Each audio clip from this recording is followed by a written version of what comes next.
मैं डॉक्टर सुधीर कुमार त्यागी, मैं senior consultant neurosurgeon हूँ अपोलो हॉस्पिटल न्यू दिल्ली में। आज हम बात करेंगे स्पाइन हेल्थ के बारे में। स्पाइन एक ऐसा ऑर्गन है बॉडी का जो हमारे वेट को कैरी करने में हमारी मदद करता है, और जो नेचर ने हमारा स्पाइन बनाया है वो हमारी हाइट के हिसाब से बनाया है कि जितनी हाइट होगी उसी हिसाब से आप उस पर वेट कैरी कर सकते हो। अगर आपकी हाइट है 5 फुट 8 इंच, तो स्पाइन की जो स्ट्रक्चर है वो इस तरह बनी है कि ये आपका करीब 68 to 75 kg वेट कैरी कर सकता है। अगर कोई व्यक्ति है तो 5 फुट 8 या 10 इंच का, लेकिन उसका वेट 90-95 kg है, तो समझ लीजिए कि वो एक्स्ट्रा 20 kg वेट अपने सिर पे लेके रोज़ घूम रहा है, और आप समझ लीजिए उसके स्पाइन का क्या हाल होगा। अगर स्पाइन की हेल्थ के बारे में बात करें तो हमको देखना पड़ेगा कि जो हम लोग वेट कैरी करते हैं अपनी बॉडी का, वो 2 चीज़ों पे करते हैं, एक हमारी मसल्स पर और एक अपने मेजर जो है स्पाइन्स पर। अब स्पाइन और मसल्स के बीच में एक हमको इक्विलिब्रियम बना के रखना पड़ता है कि सारा का सारा वेट स्पाइन पे ना चला जाए, इसलिए मसल को स्ट्रेंथन करके रखना चाहिए। मसल को स्ट्रेंथन करने का सबसे अच्छा तरीका जो पहली चीज़ है वो है हमारी डाइट।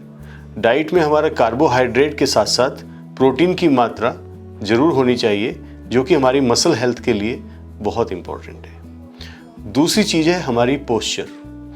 अगर हम रॉन्ग पोस्चर में होते हैं, गलत पोस्चर में उठते बैठते हैं और चलते हैं, तो वेट बेयरिंग जो होती है वो गलत तरीके से बढ़ जाती है, वो मसल पे कम जाएगी और हमारी बोन्स पर, स्पाइंस पर ज़्यादा जाएगी। तो अगर ऐसा होता है तो हमारे स्पाइन में फिर धीरे धीरे वियर एंड टीयर होने लगता है और पेन होता है, और कई बार जो है ये स्थिति आ जाती है कि ऑपरेशन की नौबत आ जाती है।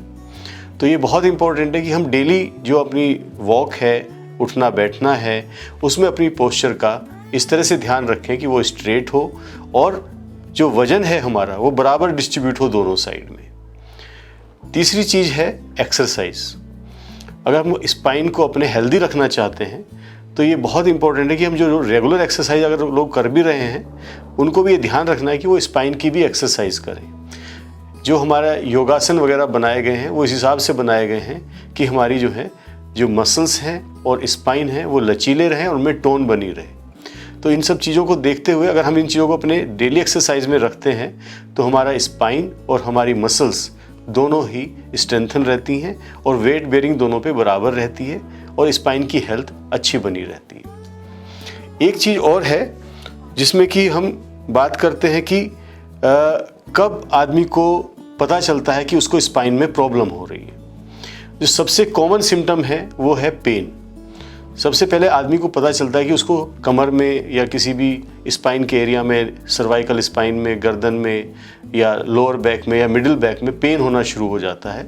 और पेन अक्सर ये किसी ना किसी लिम्ब में, या तो आपके हाथ में जाने लगता है या आपके पैर में जाने लगता है। इनिशियली जब आपको पेन शुरू होता है उसी टाइम एक तरह का ये अलार्मिंग साइन है, एक वार्निंग साइन है कि आप अपने डॉक्टर से मिलें, किसी न्यूरोसर्जन से मिलें जो स्पाइन को ट्रीटमेंट करते हैं, या एक अच्छे फिजियोथेरेपिस्ट से भी मिल सकते हैं जो आपको समझाएं कि आपको किस तरह से एक्सरसाइज करनी है और क्या ट्रीटमेंट करना है।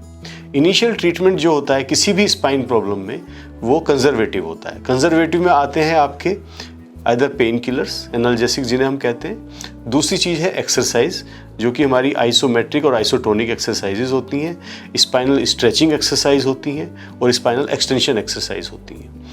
तो ये आपका जो न्यूरोसर्जन है जो स्पाइन को ट्रीट करते हैं, और या आपके फिजियोथेरेपिस्ट, वो आपको अच्छे से एक्सप्लेन कर सकते हैं कि कौन सी एक्सरसाइज इस टाइम आपके लिए बेस्ट होगी। अगर आपको कोई लोकलाइजिंग साइन आने लगे, लोकलाइजिंग साइन का मतलब है कि किसी पर्टिकुलर एक हाथ या पैर में कहीं दर्द आने लगे, या उसमें नमनेस होने लगे, या कोई वीकनेस होने लगे, तो ये एक ऐसा साइन होता है जिसमें ये इंडिकेट करता है कि आप तुरंत अपने डॉक्टर के पास जाएं और उनसे सलाह लें कि क्या इन्वेस्टिगेशन किया जाए, पता चले कि क्या प्रॉब्लम बड़ी है इसके अंदर। तो यूजुअली जो गोल्ड स्टैंडर्ड है इन्वेस्टिगेशन का वो MRI है।